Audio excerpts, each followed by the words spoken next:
Bonjour. Aujourd'hui, l'anomalie de Hervé Letellier, le prix Goncourt 2020. Alors, voilà un roman très efficace.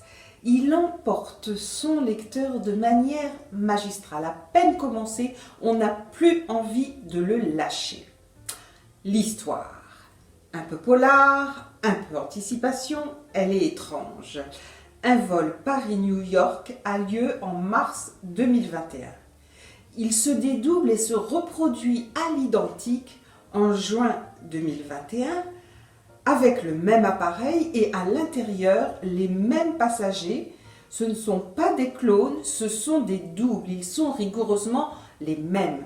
Tous ces gens-là vont se rencontrer. Évidemment, ça va être assez compliqué et c'est la grande réussite de ce livre que de nous faire suivre toutes ces histoires en nous donnant l'impression que c'est tout simple, alors que la construction est très élaborée, brillante pour tout dire, avec une écriture simple, ce qui contribue beaucoup à cette impression d'entrer dans ce monde avec facilité.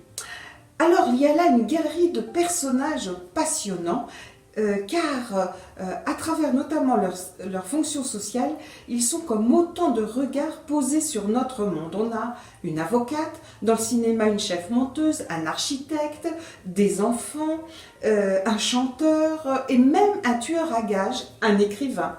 Voilà, et tous ces gens-là sont très intéressants et ils vont rencontrer leur double et à ce moment-là, ça donne comme un jeu de miroir. En fait, ils sont confrontés à eux-mêmes, ils s'interrogent sur ce qu'ils sont, sur leur fonction sociale, sur le sens qu'ils veulent donner à leur vie.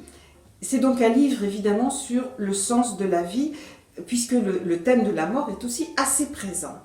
Et tout ça dans un contexte mondial très actuel, traversé par toutes les questions cruciales de notre temps, le climat, les avancées vertigineuses de la science, les équilibres géostratégiques.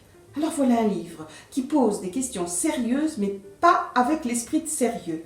Pourtant, il repose sur une impressionnante érudition d'ailleurs. Et pourtant, il emmène son monde, c'est un divertissement et c'est sa force, il est ludique, il est réjouissant.